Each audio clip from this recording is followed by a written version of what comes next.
పోనీ అల్లుడుగారు మొదటిసారి ఇంటికొచ్చినప్పుడు మీరు సరిగ్గా మర్యాద చేశారా?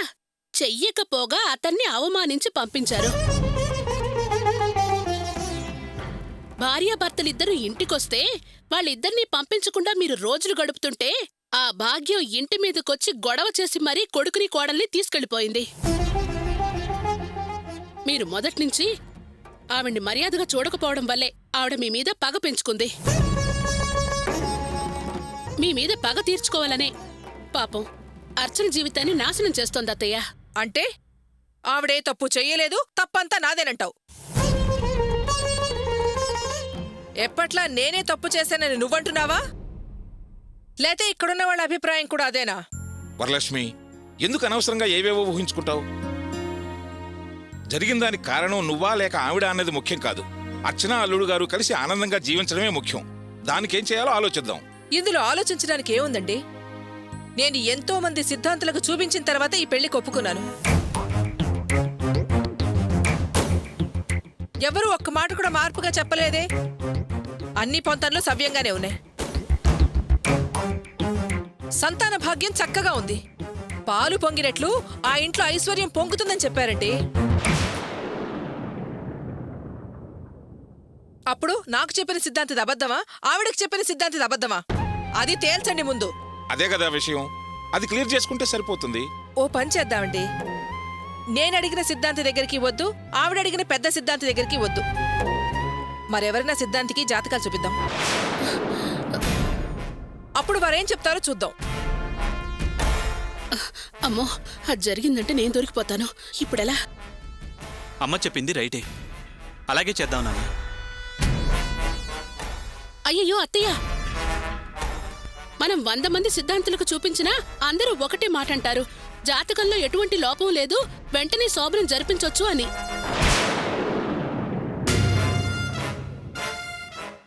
కానీ మనం ఎన్ని ప్రయత్నాలు చేసినా ఆ భాగ్యం ఏదో ఒకటి చేసి శోభనాన్ని వాయిదా వేయించాలని చూస్తుంది అత్తయ్య. జయంతి, కాస్త ఊరుకుంటావా? ఆలోచించకుండా నోటికొచ్చినట్లు మాట్లాడకూడదు. లేదండి, జయంతి చెప్పిందే నిజమనిపిస్తోంది. మన అమ్మాయి సంతోషంగా ఉండాలనే ఆలోచన ఆవిడకి ఏ కోసైనా లేదు. వరలక్ష్మి, ఇది మన అమ్మాయి జీవితానికి సంబంధించిన సమస్య. మనం ఇలా మాట్లాడుకుని ప్రయోజనం లేదు. వాళ్ళ ఇంటికెళ్ళి మాట్లాడదాం. ఆవిడతో మాట్లాడి ఏ ప్రయోజనం లేదండి. ఆవిడతో మాట్లాడమని ఎవరు చెప్పారు? ఆ ఇంట్లో పెద్ద ఆయన రామయ్య గారు ఉన్నారు కదా, ఆయన దగ్గరికి వెళ్ళి అన్ని విషయాలు మాట్లాడదాం. ఆయన ఏం చెప్తారో విని ఆ తర్వాత ఒక నిర్ణయానికి వద్దాం. అవునమ్మా, నాన్న చెప్పిన పద్ధతి బాగుంది. మనం వెళ్ళి గోపి వాళ్ళ పెదనాన్నగారితో మాట్లాడదాం. ఏం చేసుకుంటారో చేసుకోండిరా. నాకు కావాల్సింది నా కూతురు సంతోషంగా ఉండడం, అంతే.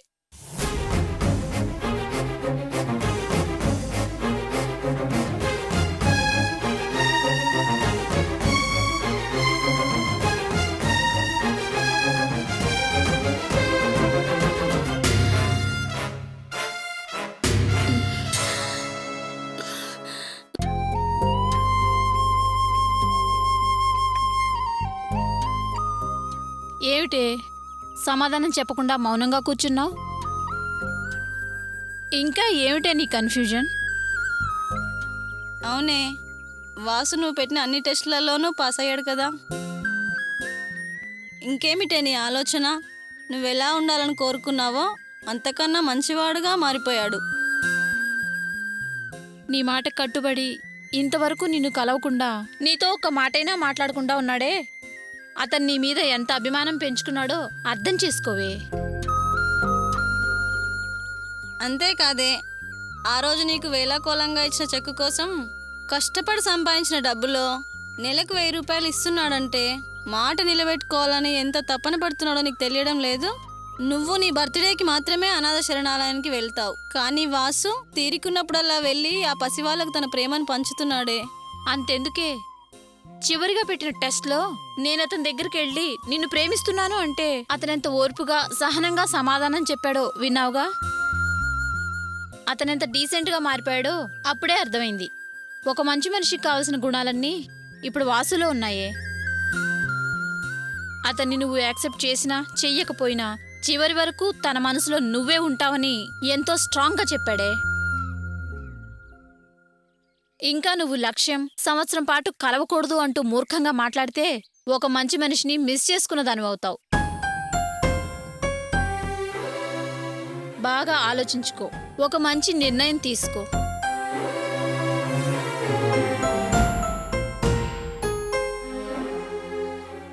నిజమేనే, వాసు నిజంగానే మంచివాడుగా మారిపోయాడు. నేను పెట్టిన అన్ని టెస్టుల్లోనూ పాస్ అయ్యాడు. నేను నా మనసు మార్చుకున్నానే. రేపే వాసుని కలిసి నా నిర్ణయాన్ని చెప్తాను. వెళ్దామా? సరే పద.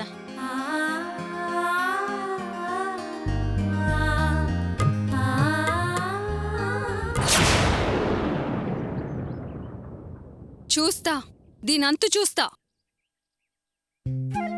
గోపి చాలా మంచివాడు, అర్చన కూడా మంచి పిల్లే. వాళ్ళిద్దరి జీవితాలతో ఆ దేవుడిలా ఎందుకు ఆడుకుంటున్నాడో నాకు అర్థం కావడం లేదు. సంబంధం అనుకున్నప్పటినుంచి ఈనాడు శోభనం వరకు అన్నీ సమస్యలే. ఒక పెళ్లిలో ఇన్ని చిక్కులు రావటం నేనెక్కడా చూడలేదు బావగారు. అవును బావగారు, అన్ని సమస్యలు తీరిపోయాయని ఊపిరి పీల్చుకునేలోగా సడన్గా ఓ కొత్త సమస్య ఏదో ఒక రూపంలో పుట్టుకొస్తుంది. ఏం చేయాలో అర్థం కావటం లేదు. పోనివ్వండి బావగారు, జరిగిన దాన్నే తలుచుకుంటూ బాధపడటం కన్నా ఇక మీదట జరగవలసిన దాన్ని గురించి ఆలోచించి ఒక నిర్ణయానికి రావడం మంచిది. ఇక మీదట జరగాల్సిందే ఉంది. గోపి అర్చనకు శోభనమే.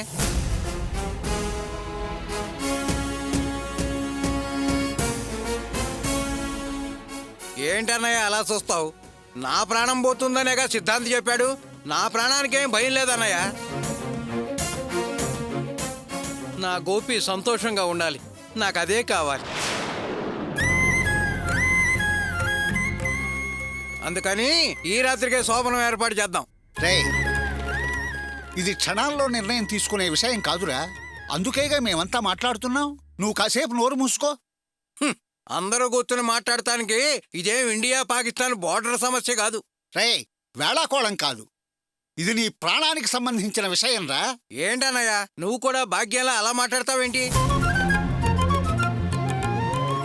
సహజంగా పెళ్లిళ్ళన్నీ జాతకాలు చూపించి తిథులు నక్షత్రాల ప్రకారమే మంచి ముహూర్తంలో పెళ్లి జరిపిస్తారు.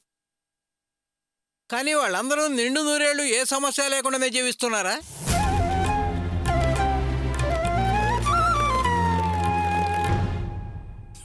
ఏమీ లేకుండా పారిపోయి పెళ్లి చేసుకుంటున్నారే, వాళ్ళంతా అర్ధాశులతో చచ్చిపోతున్నారా? అంతెందుకు, మొన్న ఈ మధ్య తిరుపతిలో ఒక పెళ్లి చేసుకుని కొండ దిగి వస్తుండగా పెళ్లి కొడుకు దారిలో చచ్చిపోయాడు. వాళ్ళకి ఎవరో సిద్ధాంతి మంచి ముహూర్తమే పెట్టి ఉంటాడు కదా. ఇలా జరుగుతుందని తెలుసుంటే అతడు ముందే చెప్పేవాడు.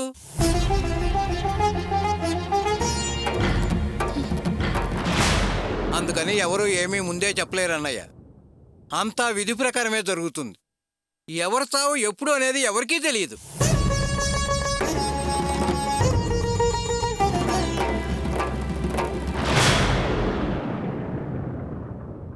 అర్థం లేని అనుమానాలతో శోభనాన్ని వాయిదా వేయకుండా వెంటనే ఏర్పాటు చేయండి. రే, నువ్వు కాసేపు మాట్లాడకు. ఇది నీ ప్రాణానికి సంబంధించింది మాత్రమే కాదురా, నీ భార్య పసుపు కుంకుమలకు సంబంధించిన విషయం. అది అర్థం చేసుకోకుండా పెద్ద మేధావిలా మాట్లాడుతున్నావే. అవును నాన్న, అమ్మ నీకేదైనా ప్రమాదం జరుగుతుందేమోనని భయపడుతోంది. ఇలాంటి పరిస్థితుల్లో శోభనం వద్దు.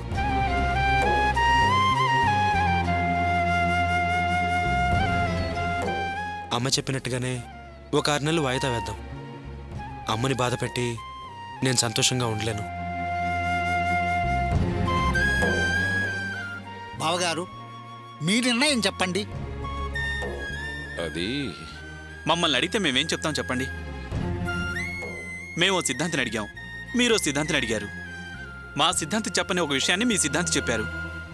అందుచేత ఇద్దరికి సంబంధం లేని సిద్ధాంతి దగ్గరికి వెళ్దాం. ఆయన ఏం చెప్తారో విని అప్పుడు నిర్ణయం తీసుకుందాం.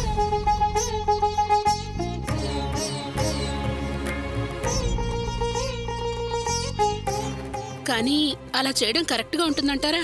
ఏయ్ ఎందుకు కరెక్ట్గా ఉండదే? అది కాదండి, భాగ్యం పిన్ని ఒక సిద్ధాంతి దగ్గరికి వెళ్తేనే మనకి ఈ విషయం తెలిసింది. ఇప్పుడు మళ్ళీ మనం మరో సిద్ధాంతి అంటే ఆవిడేమైనా ఫీల్ అవుతారేమోనని. ఇందులో తప్పేముంది? మనం వెళ్లే సిద్ధాంతి కూడా దోషం ఉంది, గండం ఉంది, పరిహారం చెయ్యాలి అంటే 6 నెలలు వాయిదా వేద్దాం. అదేం లేదు, జాతకం బానే ఉంది అంటే ఓ మంచి రోజు చూసి శోభనం జరిపించేద్దాం.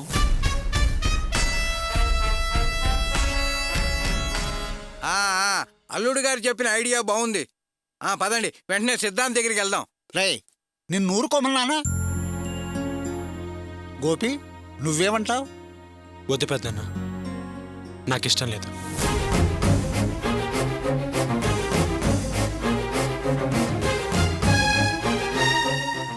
చెప్తున్నానని దయచేసి ఎవరు తప్పుగా అనుకోవద్దు. ఒకవేళ ఇప్పుడు వెళ్లే సిద్ధాంతి గారు దోషం లేదని చెప్పినా కూడా నేను మనస్ఫూర్తిగా అంగీకరించలేను. ఏమిట్రా నువ్వు అనేది? అవును పెద్దన్న, ఒక మంచి పని వల్ల వచ్చే సంతోషం కన్నా చెడు వల్ల వచ్చే బాధే ఎక్కువగా ఉంటుంది. ఒకవేళ ఇప్పుడు వెళ్లే సిద్ధాంతి గారు ఏ దోషం లేదని చెప్పినా కూడా మనసులో ఎక్కడో ఏదైనా ప్రమాదం జరుగుతుందేమోనన్న బాధ ఉంటుంది. అందుకని 6 నెలల పాటు భయపడుతూ ఉండం కన్నా ఆ శోభనం ఏదో 6 నెలల తర్వాతే పెడితే మంచిదన్న ఉద్దేశం. బావగారు, మీరేమంటారు? అల్లుడు గారు చెప్పింది నిజమే. ఏమ్మా, మీరేమంటారు? గోపి చెప్పింది కరెక్ట్ అండి. ఇదే మీ నిర్ణయం అయితే అర్చనని మాతో పాటు మా ఇంటికి పంపించేయండి, మేము తీసుకెళ్ళిపోతాం.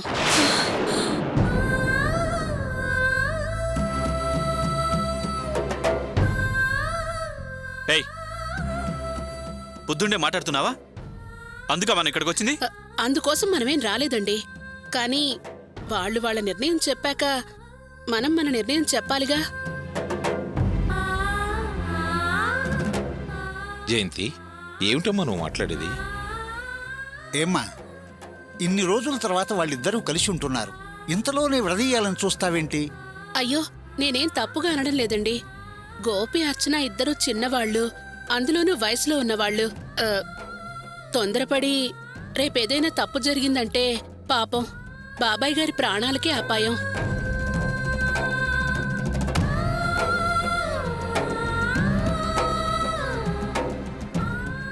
అందుచేత అర్చననిప్పుడు మాతో పాటు పంపించండి. 6 నెలలు తను మాతో పాటు మా ఇంట్లోనే ఉంటుంది. ఆ తర్వాత సాంప్రదాయబద్ధంగా మేమే తీసుకొచ్చి తన్ని ఇక్కడ వదిలిపెడతామండి. అవును బావగారు, జయంతి చెప్పింది కరెక్టే. అలాగే చేద్దాం. సరేనమ్మా, కానీ ఇందులో ఒక చిక్కుందే. ఇన్ని రోజుల తర్వాత ఇప్పుడే అమ్మాయి ఈ ఇంటికి వచ్చింది. ఇప్పుడు మీరు తీసుకెళ్తే ఇరుగు పొరుగు వాళ్ళంతా వచ్చిన కోడలు ఎందుకు వెళ్ళిపోయిందని ప్రశ్నలతో వేధిస్తారమ్మా.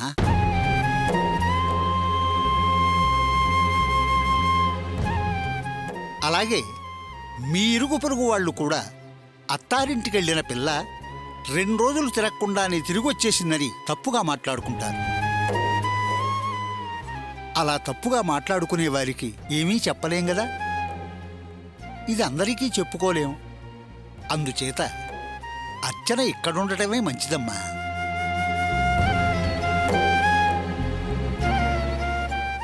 మీరు చెప్పింది నిజమే బావగారు. అయినా జయంతి చెప్పింది కూడా ఆలోచించాల్సిన విషయమే కదా. మావయ్య గారు, ఇందులో ఆలోచించడానికి ఏముంది?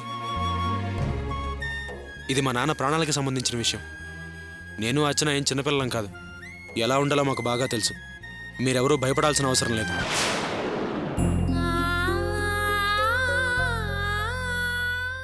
మరింకే, గోపి చెప్పినట్లే చేద్దాం. వాడి మీద నాకు పూర్తి నమ్మకం ఉంది బావగారు. భాగ్యం, ఇప్పుడు నీకు తృప్తిగా ఉందా? నాన్న, రే, నువ్వు ఊరుకోరా. సరే అన్నయ్య. సరే బావగారు, మరి మేము వెళ్ళొస్తాం. మంచిదండి. పిన్ని, వెళ్ళొస్తాం. అలాగేనమ్మా. గోపి, వెళ్ళొస్తాం. అర్చన, వెళ్ళొస్తాం. వస్తాం జాగ్రత్తగా బావగారు. ఉండు. సరే వదినా. వెళ్ళొస్తాం మావయ్య గారు. చెల్లెమ్మ వెళ్ళొస్తామమ్మా. 6 నెలలు ఏదుగులు లేకుండా హాయిగా ఉండండి. అలాగే. వస్తాం రాణి. అర్చన వెళ్ళొస్తామమ్మా. నాన్న, అమ్మని జాగ్రత్తగా చూసుకోండి. అలాగేనమ్మా. అల్లుడు గారు వెళ్ళొస్తాం. వస్తాం బాబు. వెళ్ళొస్తాం వాసు. వస్తాం పిన్ని. వస్తానమ్మా. వెళ్ళొస్తాం బావగారు.